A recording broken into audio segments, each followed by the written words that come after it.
Joy Lab. Hi, I'm Tonya. Years ago, our family got to go to New York City. We were going to one of the museums when we were hungry, so we stopped by this little hamburger place, Shake Shack. Oh my goodness, it was so delicious. The hamburgers have this great flavor and the buns are like real bread, but the best thing about Shake Shack in New York City are the French fries with cheese sauce. I got my cheese sauce on the side so I could dip my little crinkle cut fries in. I wanted to go back for more and more and more. That cheese sauce is so delicious. A few years ago, not too far from us, there opened a branch of Shake Shack here near my hometown. I was so excited. Every time we went that far on the freeway, I would make sure to time it so we could stop at Shake Shack for those cheese fries on the way home. And it's really a good thing that Shake Shack isn't in my normal trade route, you know, where I'm usually driving, because I would go way too much. Even before Shake Shack located in an area near me, I needed to get some more of that cheese sauce because I'm not going to New York City that often and I didn't want to wait. I found a recipe that matches the cheese sauce from Shake Shack just about perfectly. I'm going to show you how to make cheese sauce for your French fries a la Shake Shack. I'm going to show you how to do the shortcut, the easy cheater method. And I'm going to show you how to make a whole bunch and freeze some for later. As you can imagine by the name, Shake Shack cheese sauce has cheddar cheese and American cheese, a heavy whipping cream base, but it also has some surprises: onions, jalapenos, peppercorns, and then some white wine vinegar and even some white wine. We're going to get started by sauteing these vegetables in some canola oil. So let's get started. I have half of a diced onion and 6 slices of jalapeno. I'm just going to saute that in a little bit of canola oil. This is a tablespoon. I'm just estimating.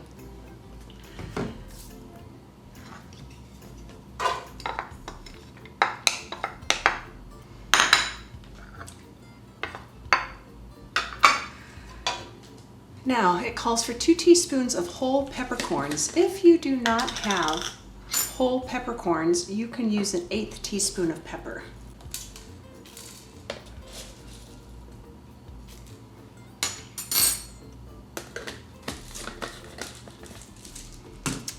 And a 1/2 teaspoon of salt. And I like putting my dry ingredients in these kind of Tupperwares so it's easy to scoop and level and put things in the pan. I'm going to saute these a little bit and I'll see you in a few minutes.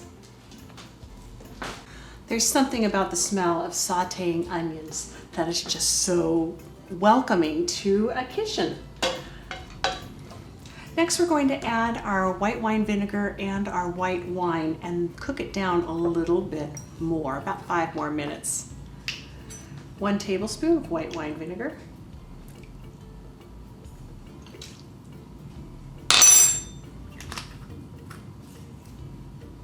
I love the packaging that white wine vinegar and red wine vinegar comes in, and sometimes I'll save the bottle. They're good for bud vases. 1 single rose out of this beautiful shaped bottle. It's a lot of fun.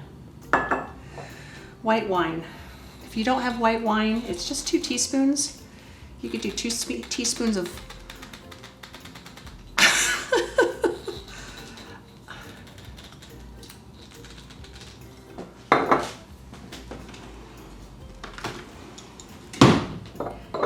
If you don't have white wine, you could do 2 teaspoons of water or 2 teaspoons of chicken broth.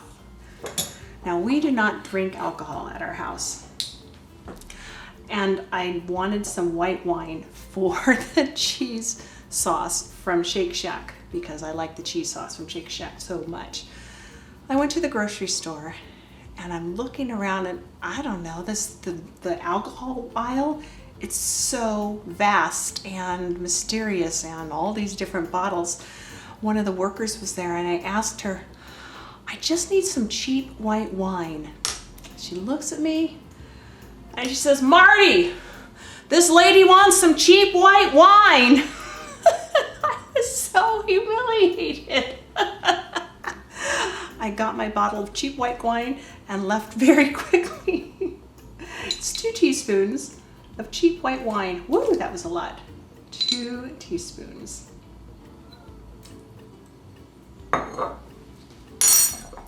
I'll heat this through until the liquid is almost all absorbed, and I will see you in about 5 minutes. The white wine vinegar and the cheap white wine pretty much absorbed. Now we're going to add 2 cups of heavy cream and just let this sit and steep for 30 minutes. Like a tea bag in warm water. Instead, it's cream with warm sauteed vegetables. See you in 30 minutes.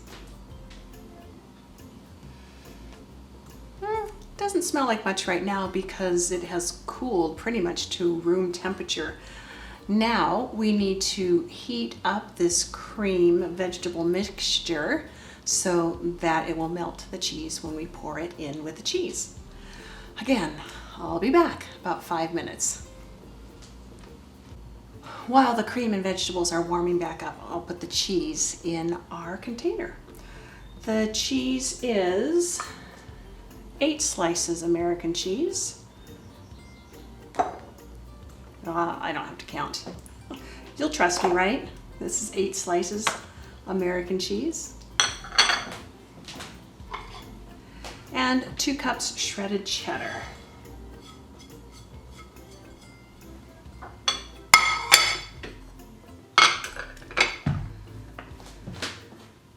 We are going to strain out the vegetables. We don't want those 6 slices of jalapeno or those whole peppercorns to end up in our dip, our cheese sauce. We'll go just like that. Let's see if it's ready. I bet you can see the steam. Now you can smell it. Now you smell the vegetables, and I'm going to strain out the onions, peppercorns, and those 6 slices of jalapeno.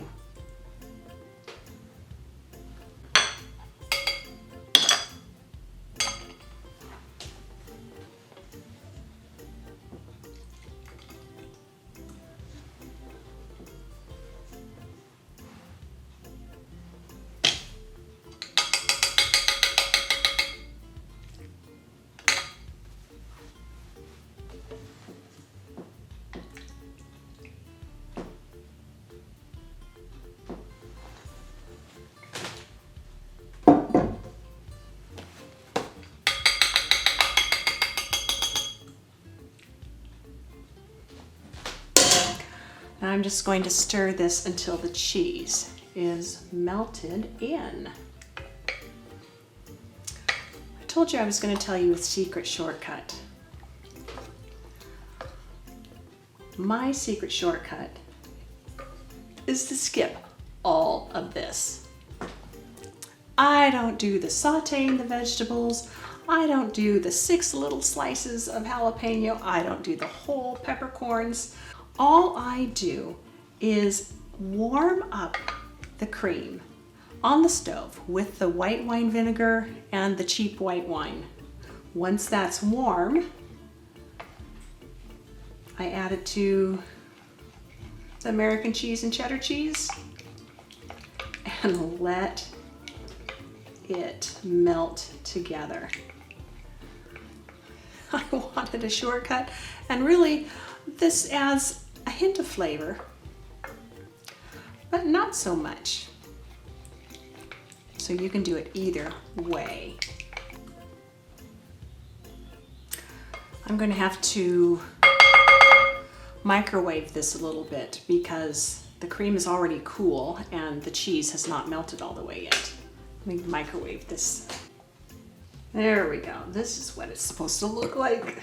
So actually what I do, I skip all those vegetables, the onion, peppercorn, and jalapenos, and I heat the cream on the stove and then add the cheese, both of them right on the stovetop.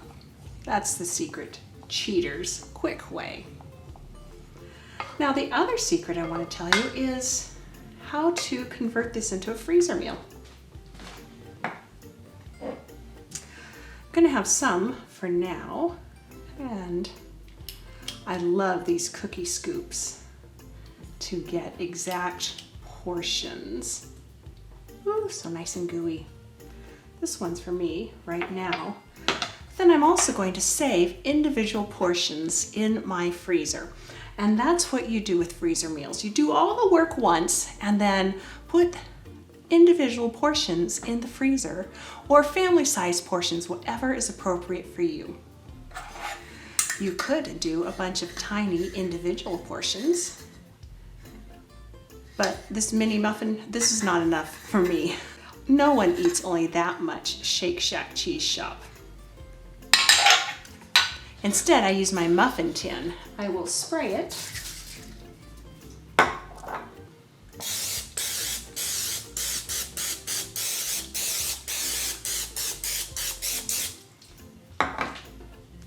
Then use my larger cookie scoop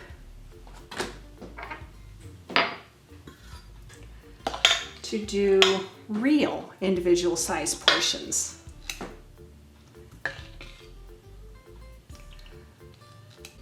And then I'll put the muffin pan in the freezer. Once these individual cheese sauces are frozen, I will pop the pellets of cheese out of the muffin pan and put them in a Ziploc bag to freeze for later.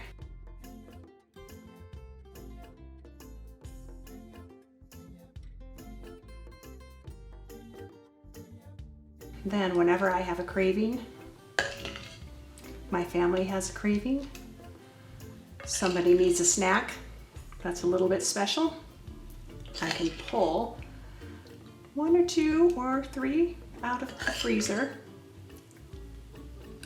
and quickly melt them again in the microwave.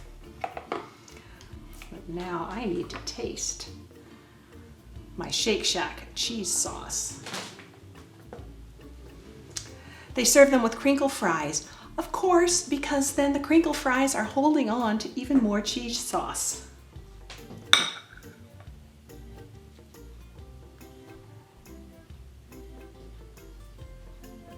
Oh, so cheesy. And delicious.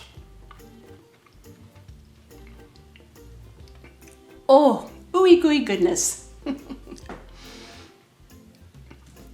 Freezer meals. Look what we did. We did all this work. You saw how long it took to wait to make this cheese sauce. Now I've made it. I can freeze it and have it whenever I want to. Freezer meals. If you want to have less stress and less mess at dinner time, follow me. Join me on your freezer meal journey. There are a lot of resources in the description below where you can get cookie scoops, that strainer, where you can get the recipe. And please like, subscribe, follow, comment on my video. That helps YouTube put my videos in front of other people who are interested in making their life so much easier with freezer meals. I'm Tonya. Thanks for watching.